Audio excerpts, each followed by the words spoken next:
We'll start going. Jesse? Patty, obviously there's ups and downs for every season, but what did you guys learn from the weekend, just at Missouri? Obviously you guys come out with the series win, but you lose on Saturday. Just what did you learn, and how valuable is that experience for this team? We learned that we were going to lose a game, so that was important to have happen eventually. We learned that the fans are really, really good. We felt that environment. It was interesting to feel it from the other side. And it definitely made a little bit of a difference, I felt. I think maybe we came out, we got the run rule, we came into Saturday like, oh, we got this. We got taught that we need to work on some rhythm control and so forth. And on Saturday, we just were giving up too many hits. Our defense was trying to stop it, but if our pitching staff gives up 3 runs, we should be able to win a game, and that's something that was a little bit frustrating. And I just felt Saturday we came out almost the same way. There was rain, we got moved around. It was a little bit frustrating, some of the stuff going on. But once we got into it, I just really was proud of the way they finished. The third game of a series or a doubleheader, it's very, very tough. And third game is usually kind of, Sam was outstanding, really was, and helping us, give us time to catch up and get some runs for. But I really liked the way we finished the third game at the end offensively. Some really new names having some great execution. Excellent. Jeff? Sam, just for you, we've talked about your trust in the defense and being able to attack the zone, but are you finding other levels so far through SEC play? What's just been working so well for? I mean, it's still just trusting my defense. I know they're going to be there to make plays, so I'm just letting them hit. And like I said before, like if a strikeout comes with that, a strikeout comes with that. But I just want the defense to make plays and not get out of innings. And I mean, the goal is always less than 15 pitches, so we'll try to keep the pitch count down. What's like the hardest part of going out on a Friday, pitching 5 innings, then returning back on a Sunday against the same lineup and going through 2 or 3 more times? Nothing's hard if you don't let it be hard. Just gotta forget everything that happened on Friday. Sorry.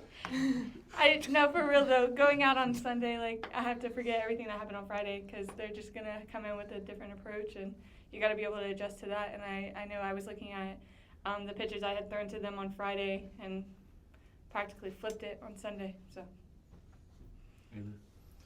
Yeah, Patty, I wanted to ask you about Ella, and obviously going through some things a little bit.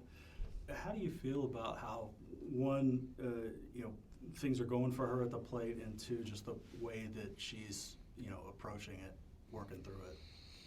She's been a trooper. I think she's a little frustrated. If you just feel kind of that constant pain every time you take a step, it just doesn't feel good.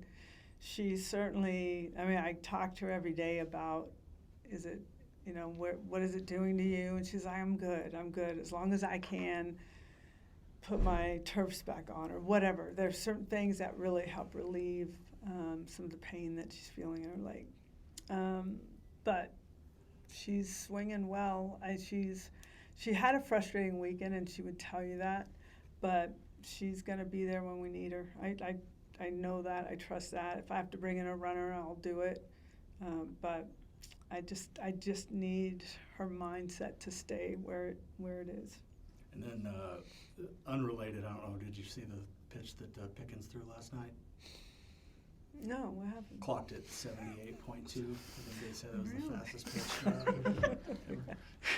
pitch. Sorry. I'm kidding. See, I got in because where's your? It's Yeah, I don't have the table for him. Yeah. Eric, he took it. Tell him what I was. He's been tormented. He's been tormented. Still He doesn't doesn't know. Still doesn't know. We've got to be ready for that. We're working on that. We're working on ramping up the machines and training and being prepared for it. Yeah, it's extremely impressive, but you still got to find a way to beat whoever you're facing. Nelly, for you, Who's the fastest pitcher you've ever faced? Sam. Oh, yeah. How do you try to get her? Close my eyes and swing. I'm just kidding. I tried a game plan against her, but she got a bunch of tricks up her sleeve. So it's very, could be this, could be that. Pick one and trust it, I guess. Appreciate it. Nellie, how have you grown in that captain's role, and what was said after Saturday's game? I think the biggest thing for me is just knowing that I don't have to take all the responsibility on like just myself. Knowing that there's so many girls on this team who can and who have kind of taken on some of that responsibility with me. So I'm just very comfortable in knowing that I don't really have to do anything for myself. And then after that Saturday game, it was just a flush it and move on. Like, we just realized that, like, we're human. We don't have to be perfect all the time. Things happen. Losses are going to come, but it's just how we move on from that. And I feel like we did a good job of kind of forgetting it, keeping it in the past, and taking that next step forward. Patty, I wanted to ask you, just as the season goes on, your young hitters, your freshmen, teams are starting to scout them a little more, getting to know a little bit of their tendencies. How do they grow with that? How do they learn about that when they compete against some of these SEC teams? Yeah, it's interesting to watch because they're seeing elite pitching, and I don't think it's really affecting them. I think that they look at it as a great challenge. So the young ones like Gabby is really doing a good job figuring it out.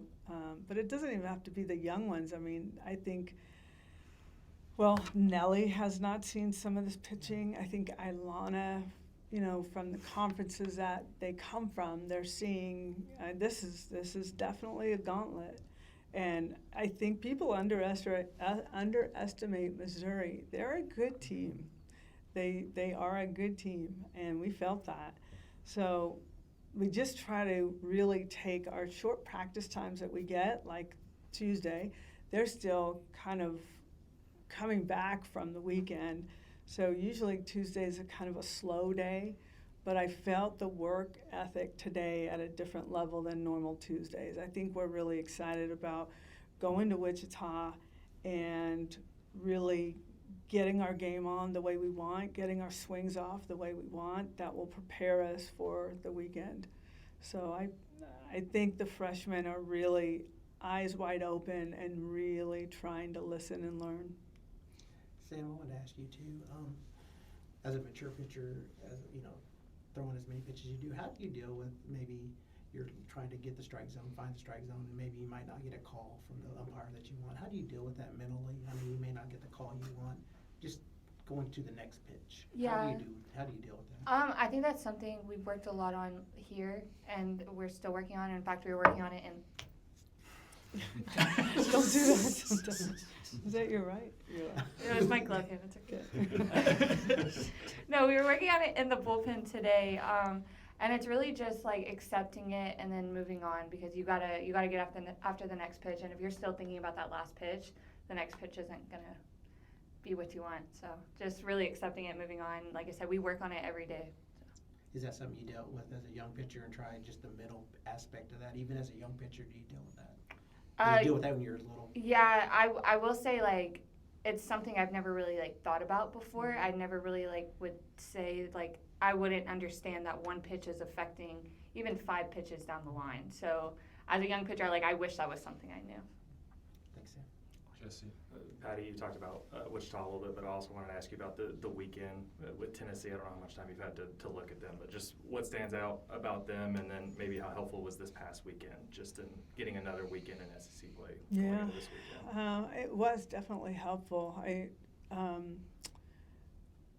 Tennessee's pitching staff is very, very good. I think they probably lead the country in ERA and so forth.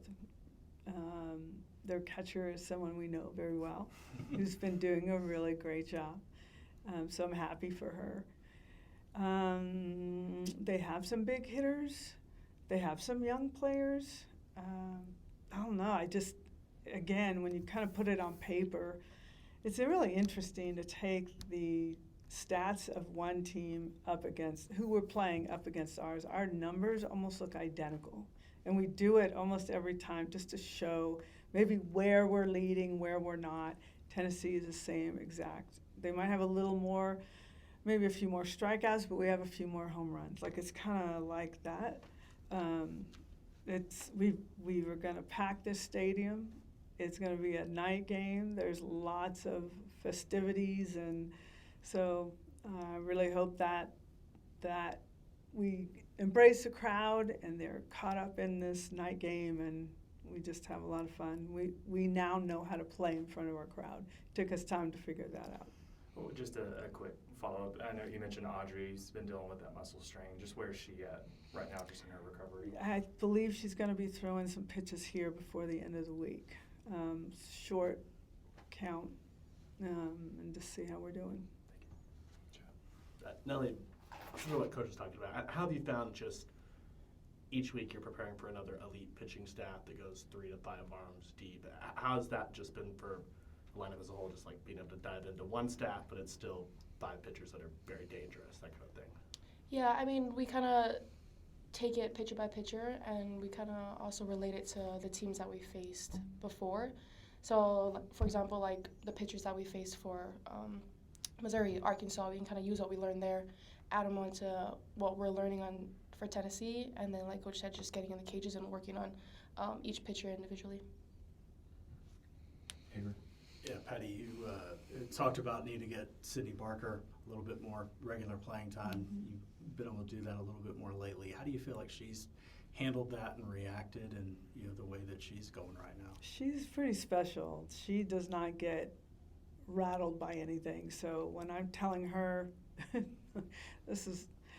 she's like, where do I work at in pregame? I'm like, work with the infield, get your first baseman, and so she's working with us, and then JT's like, I want Sid in right field. I'm like, okay, now you're going to right field. You're going to start out in right field. She's like, oh, let me switch my glove. Okay. She's just very unassuming. She just wants on the field. She's always been like that. Just, I'll do anything. I don't care where you put me. Just give me a place. And she's been doing great in both positions. So, yeah, I'm really happy with that. Appreciate it. Patty, I wanted to ask you, how much fun has it been to see the women's basketball program do what they've been able to do? And Yeah, I went to the game yesterday, so it was kind of cool to see. We never get a chance, so I was really excited to see. They're so good, and they play as a team. They've got everything. It looks like they have just about everything covered, so I'm really excited for them. I heard they got a big-time commit, so that's a game changer for your program.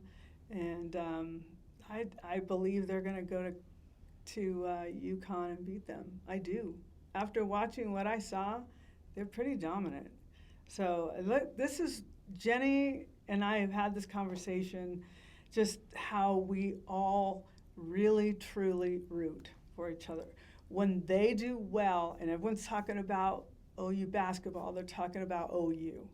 And it's in the ears of recruits, and it's in the ear of whoever, right? So when they fall in love with different programs, it gives us a better opportunity in recruiting as well. We're all helping each other that way. So I really enjoyed the game. It was really fun, and I really am looking forward to following them, going deep into this, and hopefully getting into that championship game.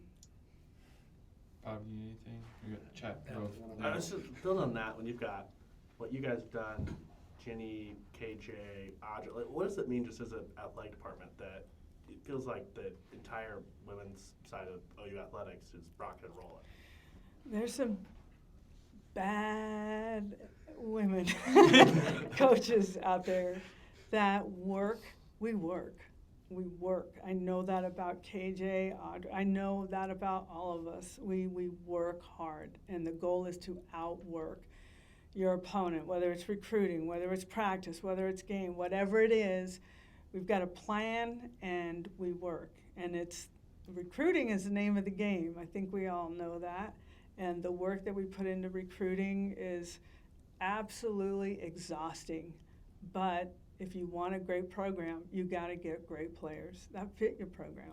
And if you don't work hard for it, someone else will. So we all get it, and we all root for each other from afar. We don't really get to talk to each other very much, but we are definitely watching what's going on. It's inspiration for our team as well to watch championship settings in other sports. I got to go to the women's national championship volleyball. It was amazing, and it just gives me goosebumps to think about it.